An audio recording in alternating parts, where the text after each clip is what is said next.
Le jeu vidéo, c'est un domaine immense qui regroupe plein de genres, mais ce qui va nous intéresser dans cette vidéo, c'est le platforming et comment il a atteint la quasi-perfection.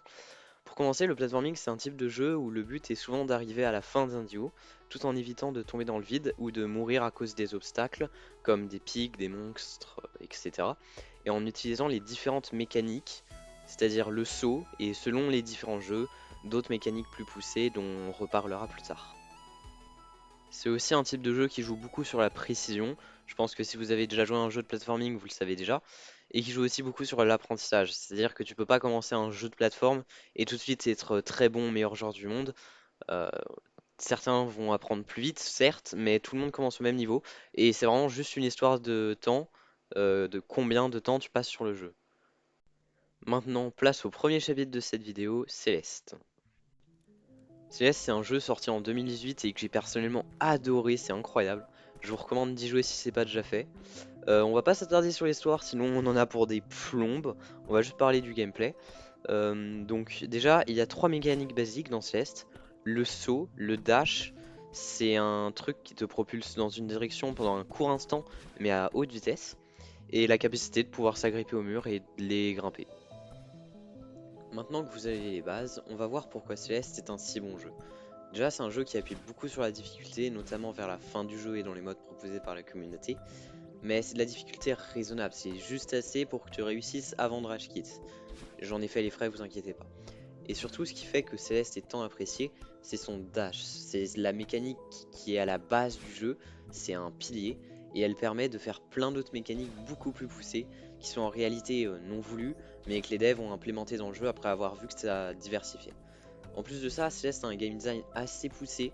À chaque grande étape, qui sont appelées des chapitres, il y a un nouvel élément, des blocs qui bougent quand tu les touches, des bulles, etc. La plupart des jeux de plateforme sont assez différents, mais là, Celeste tape fort. Le jeu se démarque par son intuitivité, son gameplay et son histoire. Même si on n'en peut pas parler de l'histoire, elle est très bien faite et elle traite de sujets très sérieux. Qui sait, peut-être que j'en ferai une vidéo un jour. Dans tous les cas, pour moi, Céleste a touché du doigt à la perfection. Cela dit, il est temps de passer au deuxième chapitre, Mario Galaxy.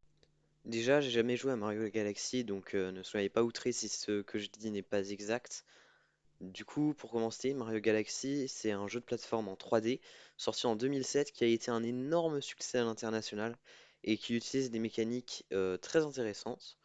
La plus importante, c'est probablement la gravité.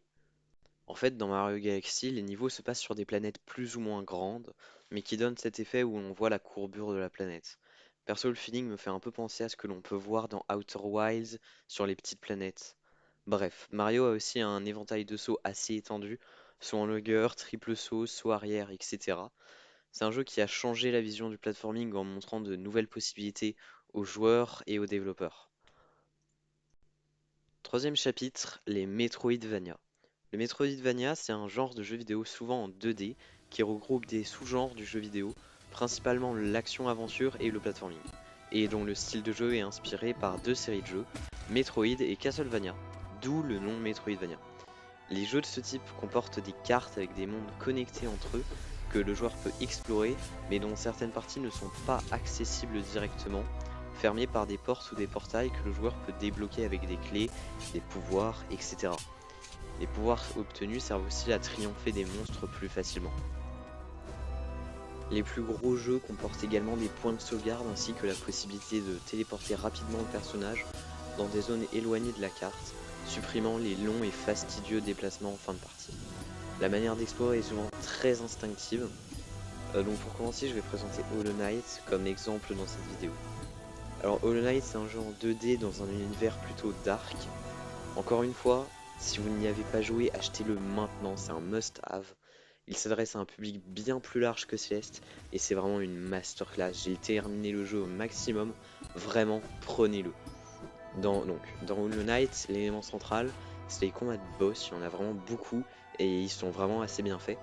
Le platforming est présent mais il n'y a que deux épreuves de platforming pures dans le jeu, qui sont cependant bien compliquées et bien designées.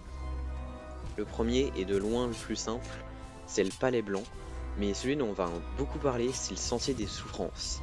Et croyez-moi, il mérite bien ce nom. Le Sentier des Souffrances, c'est une épreuve de platforming qui est assez rapide si tu meurs pas une seule fois dedans, genre 5-10 minutes no def, mais où t'es obligé de te rater. À part si t'es un des top players, ça m'étonnerait que tu le fasses sans mourir. Le Sentier des Souffrances donne vraiment cette impression de try and die. Moi je l'ai adoré. Perso j'ai mis plus d'une semaine à le terminer et j'ai ragé dessus un nombre incalculable de fois. Mais je l'ai vraiment beaucoup apprécié. C'est une des épreuves de platforming que j'ai préférées dans tous les jeux que j'ai joués parce que les salles sont vraiment bien faites et t'as quand même des temps de repos où t'es pas obligé de tryhard. J'espère que maintenant vous comprenez mieux pourquoi au début de vidéo je disais que je trouve que le platforming a atteint une sorte de perfection. Le platforming, c'est vraiment un type de jeu qui est incroyable, qui est gigantesque, très diversifié. Petit reminder pour que vous vous abonniez et que vous likez la vidéo, ça fait toujours plaisir. Moi, j'essaye vraiment de faire un peu des vidéos. Ça, c'est une vidéo test, disons. Donc, si vous l'avez apprécié, voilà, je vous encourage à laisser un like, à vous abonner et pourquoi pas un petit commentaire. Voilà, je vous invite aussi à partager c'est quoi vos types de jeux préférés et vos jeux si vous en avez dans le platforming. Voilà. Salut à toutes et on se revoit à la prochaine vidéo.